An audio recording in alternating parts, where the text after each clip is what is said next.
Twins cried at their mother's grave, hoping she would come back. What happened next was, beneath a heavy gray sky, the chill in the air mixed with the sharp scent of damp earth emanating from the cemetery. Two siblings, Ethan and Chloe, no longer mere children at the age of 10, stood by a freshly dug grave blanketed with fading flowers. The eerie silence of the place was only broken by the rustling wind that weaved through the gnarled branches of ancient trees. Chloe, her eyes puffy and red from crying, stared at the gravestone as Ethan, trying to embody strength, draped an arm around her shoulders. "I miss her, Chloe," Ethan whispered, his voice cracking with emotion. "Me too, Ethan," Chloe responded, pulling him closer. The grief was palpable, a profound sadness that seemed to manifest physically, weighing down their young heart. In a sudden outburst of raw, childlike desperation, Ethan moved forward and began pounding the earth with his small fists. "Mom, please wake up. Get up, Mom. Answer us, please." His cries, a harrowing blend of hope and despair, echoed through the cemetery. Chloe joined her brother, her pleas intermingling with tears. "Mom, we need you. Please come back to us." Just as Chloe's voice faltered, catching in her throat, her eyes widened in shock, fixed on something beyond the headstone. "Ethan, what is that? It can't be." Before Ethan could turn to see what had startled his sister, Chloe's scream, a piercing, terrifying shriek, was abruptly cut off as she collapsed. Falling to the ground like a discarded puppet, overcome by fear and confusion, Ethan soon crumpled beside his sister. What had the twins seen that shocked them so deeply? Was it a shadow flitting between the graves, a figure inexplicable and visible only to their innocent, grieving eyes? Or was it merely the exhaustion, the overwhelming pain of their loss twisting their minds, conjuring visions fueled by their desperate longing to see their mother one last time? In a dimly lit room bathed in the soft glow of the setting sun, Evelyn lay in bed, her appearance pale yet peaceful. Her gaze rested on her 8-year-old twins, who clung to her hands with trembling fingers. The children's eyes, brimming with tears and confusion, were fixed on their mother, yearning for words of comfort to alleviate the weight of their young sorrow. "My darlings," Evelyn began, her voice weak but imbued with love.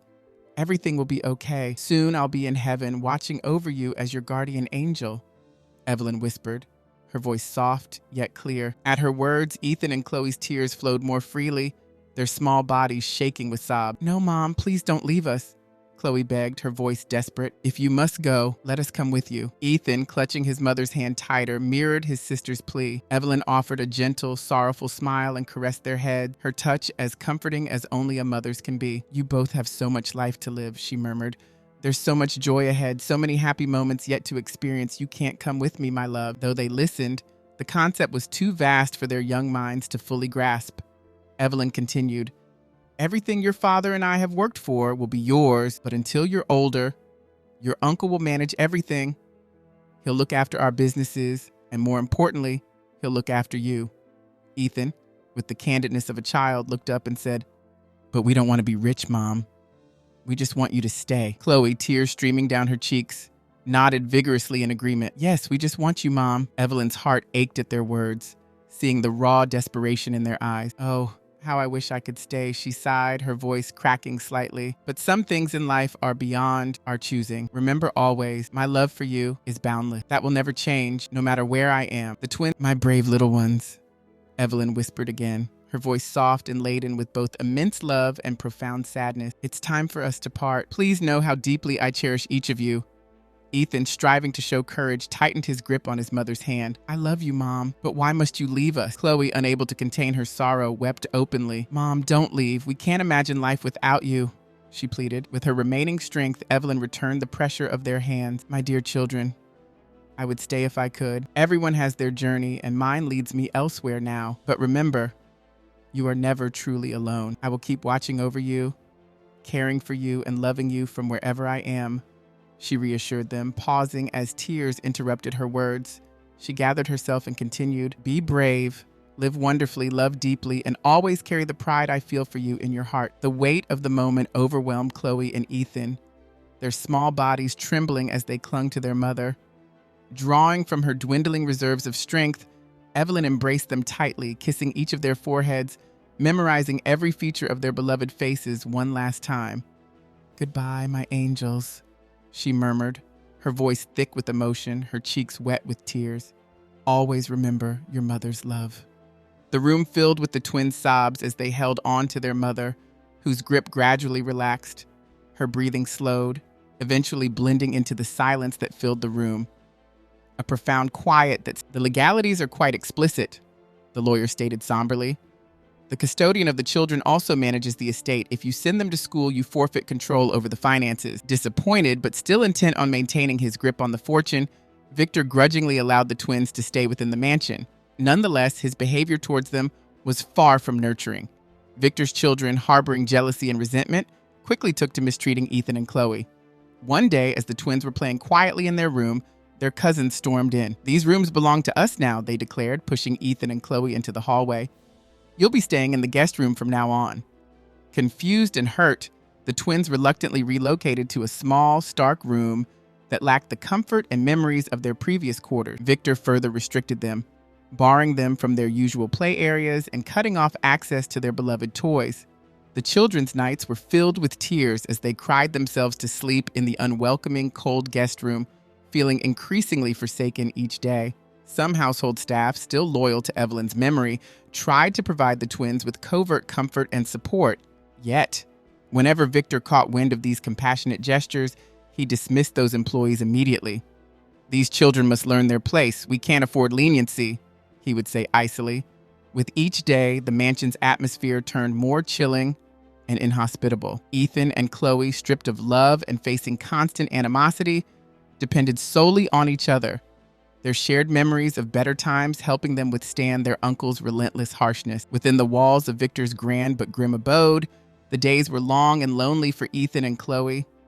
Victor had staffed the mansion with new servants, all strictly loyal to him, and he directed them to neglect the worthless nuisances, as he spitefully referred to the twins.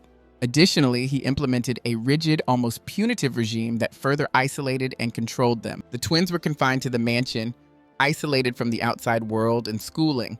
One dreary afternoon, as they gazed from the window of their dimly lit room, Chloe watched other children playing outside and let out a deep sigh. "I miss my friends, Ethan. I miss learning and being at school," she lamented, her voice laden with sorrow. Ethan, feeling equally downcast yet striving to be supportive, replied, "I miss that too, Chloe, but hang in there. Someday we'll leave this place." Unbeknownst to them, Victor had devised a meticulous plan to maintain his control over them. That evening, while discussing with his wife Martha, Victor laid bare his malevolent strategy. "They mustn't get an education. If they become competent, they might manage their affairs too well," he stated coldly.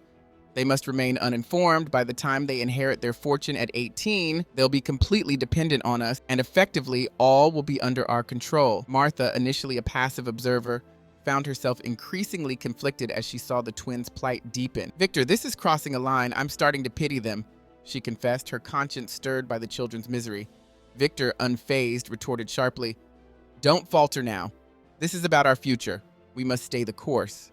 Victor's children, the elder cousins of Ethan and Chloe, intensified the unwelcoming atmosphere. They taunted the twins, mocking their isolation and flaunting their dominance in cruel displays of superiority. Their interactions with Ethan and Chloe were marked by derision and cruelty, further compounding the twins' distress. Amid this relentless torment, Ethan and Chloe found solace in private conversations, reminiscing about better days with their mother and envisioning a future where they could escape and find happiness. Despite their harrowing reality, their sibling bond provided them with strength and comfort.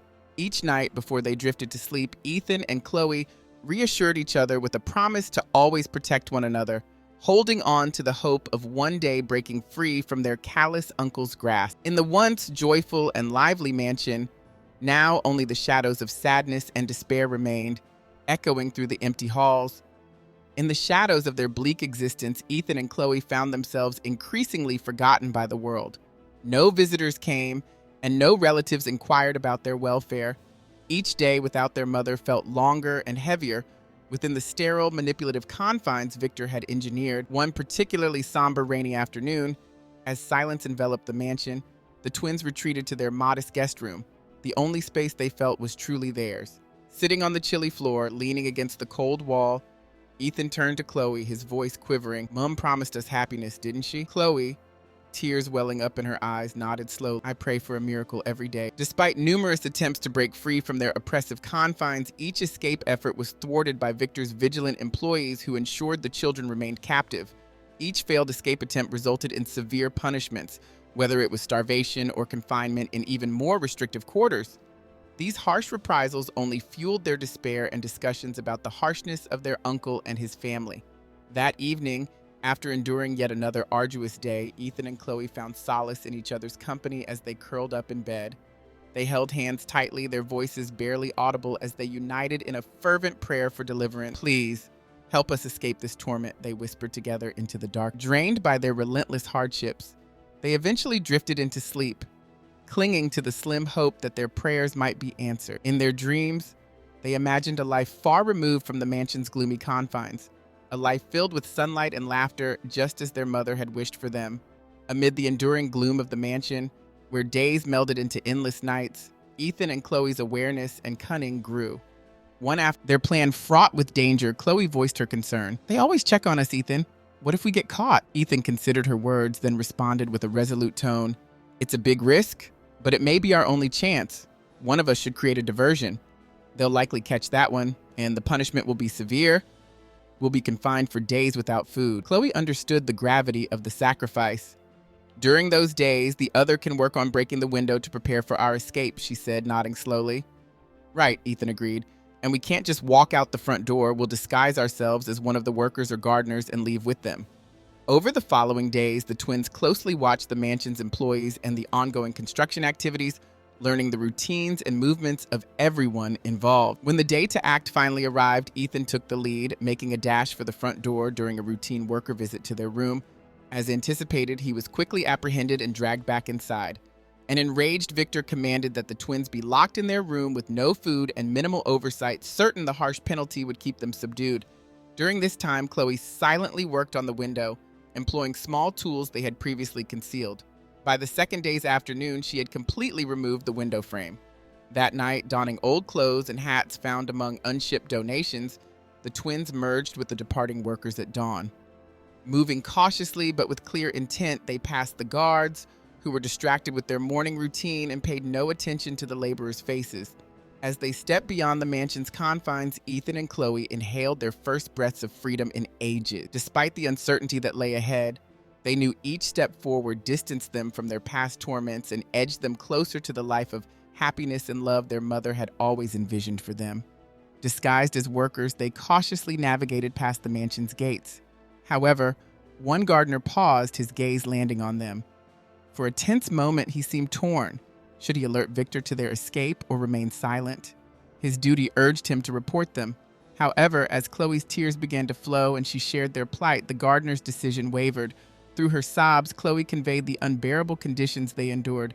"Please don't send us back," she implored, "and living there is a nightmare. Ethan and I would rather face anything else, even hunger in the streets, than return." Touched by her sincerity and the evident anguish in her voice, the gardener found himself facing a tough choice. Despite the risk to his job and fearing Victor's retaliation, his conscience wouldn't allow him to turn the children in. With a compassionate gesture, he guided them to his old truck parked nearby and assisted them into the vehicle.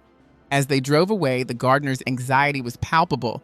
He frequently checked the rearview mirror, mindful of the consequences. "If Victor finds out, I'm done for," he murmured, more to himself than to the twins. However, glancing at their hopeful faces, he resolved to help them as far as he could. "Please, can you take us to our mother's cemetery?" the twins requested, their voices tinged with both hope and sadness. Considering the risks of driving them that far, the gardener opted for a compromise to protect his position. "I'll drop you off downtown," he said, handing them two $10 bills. "From there, you can reach the cemetery on your own." "I'm sorry, but that's all I can risk." Disappointed yet understanding, the twins disembarked in the bustling city center. Clutching the money, they headed to a small diner where they purchased some much-needed food, breaking their prolonged fast. After eating, they sat on a park bench, feeling not just the nourishment from the meal, but also relishing their newfound freedom. "We need to make it to the cemetery," Ethan declared, his voice laden with determination. "That's where we'll feel close to Mom again." Motivated by this goal, they started to plan their journey to the cemetery, ready to honor their mother and forge a new life away from the dark reaches of the mansion. Navigating the city streets, they frequently stopped passers-by to ask for directions to the cemetery, each response underscoring its distant location. The cemetery seemed like a far-off destination, a daunting journey for two weary children on foot. As they wandered through the city, increasingly disoriented and weary, the twins suddenly noticed the gardener rushing toward them. His expression was fraught with panic, his eyes wide with alarm. The security cameras caught everything. They saw you escape. He panted. I've been fired because they suspected I helped you, he quickly explained. I told them I thought you were just workers needing assistance. Luckily, they believed that, but I still lost my job. His voice cracked as he struggled to hold back tears. Before the children could respond, he urgently instructed them, You need to run now. They're searching for you. With that, he hurried away, leaving Ethan and Chloe more frightened and alone than ever. Tears welled up in their eyes as they clung to each other amidst the bustling crowd. What a cruel fate we've been dealt, Chloe whispered, her voice quivering with despair. Ethan, though overwhelmed, tried to muster strength. We must reach the cemetery quickly, he insisted, his voice steady but his heart heavy. They attempted to hail passing drivers, desperately explaining their need to get to the cemetery, but no one dared involve themselves. Each refusal dimmed their hope further. Left with no choice, they started walking in the direction they believed was correct, relying on the occasional directions from strangers. Hours passed as they trudged on, drained by exhaustion, hunger, and the relentless midday sun, which seemed to sap their remaining strength. They supported one another, each drawing strength from the other in their moments of weakness. I'm so tired, Chloe, Ethan confessed, his voice shaking. I know, Ethan.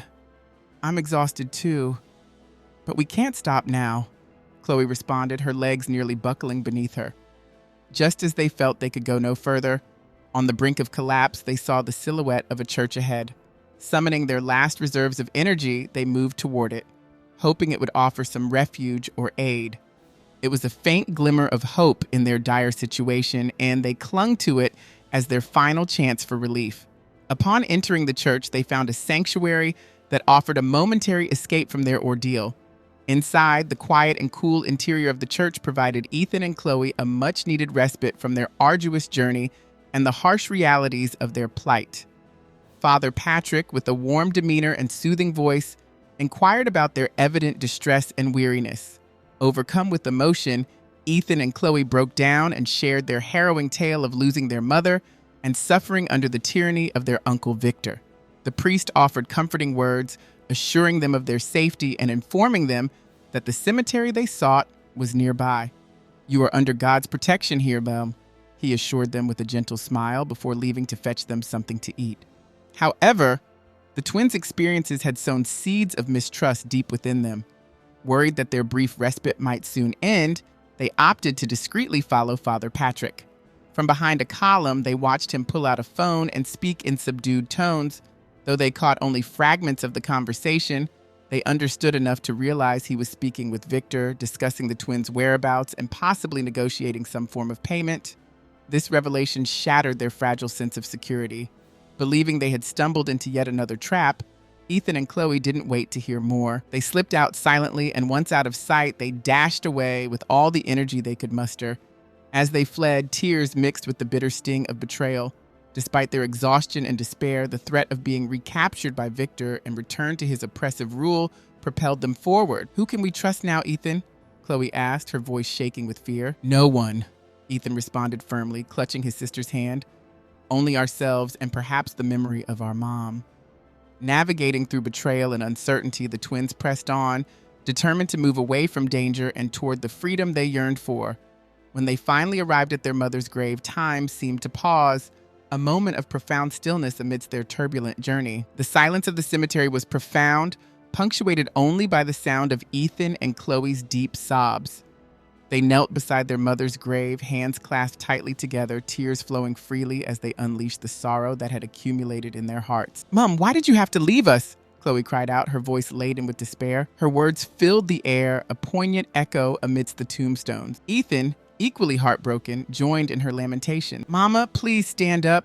Come out and take us back home, he pleaded, his words quivering as they spoke to the unyielding cold stone, as if hoping to rouse their mother from her eternal rest. Their pain was palpable, each plea woven with love and a profound sense of hopelessness, each cry a desperate wish for a miracle. They mourned not just their mother's absence, but also the cruel destiny that seemed intent on stripping them of all hope. Here we are, Mom, all alone, Ethan murmured, his voice strained with emotion. You promised us happiness, but all that's left is this emptiness. No you, no Dad, just a world that keeps trying to break us, Chloe added, her voice thick with emotion as she clung to the gravestone. "We need your guidance, Mom. Tell us how to continue. We can't bear this loneliness." In the quiet of the cemetery, under a somber gray sky, the twins found solace only in each other's presence. At their mother's grave, their shared grief forging an even stronger bond. This sacred space, filled with sorrow, seemed to resonate with the echoes of the departed. As they continued to call out, their voices lifting in desperate appeals to the heavens, a soft and comforting voice cut through their cry. "Hey, little ones," the voice spoke gently. Startled, the twins spun around, half expecting a familiar face, but the figure before them was beyond their wildest imaginations. There stood a woman bearing an uncanny resemblance to their mother. For a moment, a surge of incredible joy overwhelmed them. They rushed toward her, embracing her tightly. "Mama, is it you? Are you really here?" they whispered tremulously, fearing that any louder a voice might break the spell. The woman, with a sad yet tender smile, hugged them back but soon stepped back to look them in the eye. "I'm not your mother," she said softly, her voice tinged with melancholy. "I'm your mother's twin sister," she revealed gently, her resemblance to their mom unmistakable because, like Ethan and Chloe, she too was a twin. "Just as you two have each other, your mother had me. We share the same features, but I am not her," she explained with a calm yet assured voice. The children listened intently, still trying to grasp the reality of her words, their expressions a mix of astonishment and curiosity. "Your mother left to build her own life when she was quite young, moved by love, and we lost touch. Our family didn't approve, and sadly, we never reconciled. But when I learned of her passing, something called me here, to this very cemetery, and that's how I found you," she continued, her voice filled with emotion. This revelation sparked a slight flicker of hope within Ethan and Chloe, overshadowed as it was by their recent ordeals. "What happens to us now?" Ethan asked, his voice quivering slightly. "You'll come with me," their aunt assured with a comforting warmth. "From now on, we're family, and I will take care of you as if you were my own. You will never have to face harm again. That's a promise," she added, extending her hands to them, her gesture a beacon of security and love in their turbulent lives. Despite their previous heartaches, this offer of genuine care allowed a feeling of safety to wash over the twins. They took her hands, each touch reinforcing the promise of a new, more hopeful chapter. Meeting their aunt not only provided Ethan and Chloe with the solace of family, but also opened the door to a new beginning, away from their past pains. At their aunt's home, a place filled with warmth and compassion, they were finally able to share the extent of their suffering under their uncle's roof. Their aunt, who was a respected attorney, listened carefully, her indignation mounting as she learned of their plight. Resolved to protect them, she immediately took measures to secure their well-being and stability. Over the next few months, she diligently worked on building a legal case against Victor, determined to seek justice for the wrongs inflicted upon the children. The day of the trial dawned, charged with tension that filled the courtroom air. Victor, desperate to retain control over the inheritance, had hired an elite team of lawyers. In stark contrast, the children's aunt stood resolute, armed only with her extensive legal knowledge and a fierce determination to safeguard her niece and nephew. As the trial reached its critical point, she presented her case with confidence to the judge. "According to the will, the guardian of the children will manage the inheritance. I have provided them a safe and nurturing home for the past 3 months, unlike their..." Affected deeply by the poignant and sincere testimony of the children, the judge promptly rendered his verdict. "It is paramount to this court that the well-being of Ethan and Chloe is prioritized. Therefore, custody and the control of the inheritance are hereby granted to their aunt in recognition of her dedicated and compassionate care." As these words echoed in the courtroom, waves of relief and happiness washed over the twins and their aunt, while Victor was left to silently seethe, his schemes collapsing around him. With this decision, the children finally found a nurturing environment where they could thrive safely, away from the shadows that had once loomed large over their lives. The judge, motivated by the severity of the case details, extended his rulings further. He solemnly declared to the court, "In addition to settling custody and inheritance matters, this court must address the deplorable acts committed by Mr. Victor and his associates against these children. I am ordering the immediate removal of Victor from the residence and the dismissal of all involved personnel." His gaze then fixed on Victor, whose arrogance had visibly dissipated. "Mr. Victor, due to your egregious and harmful actions towards your niece and nephew, I sentence you to 10 years of incarceration. A comprehensive investigation will also be conducted into the actions of all your accomplices." As Victor stood in disbelief, objecting loudly, "This is outrageous. You can't do this." The judge remained steadfast. Additionally, any relatives or employees who participated in harming these children will also be detained and subjected to criminal proceedings. This court is committed to ensuring justice for the wrongs suffered by these minors. Court officer approached to escort Victor into custody, his objections ignored. In the courtroom, Victor's family members whispered frantically among themselves, fraught with anxiety about their potential fates. The atmosphere turned tense, with a palpable sense of panic and dismay permeating the air as the implications of the judge's decision set in. Grasping Ethan and Chloe's hands firmly, their aunt approached the judge with a grateful expression. "Thank you, Your Honor, for ensuring the safety and well-being of these children," she expressed sincerely. "We will provide them with all the love and support necessary to help them heal from their ordeals."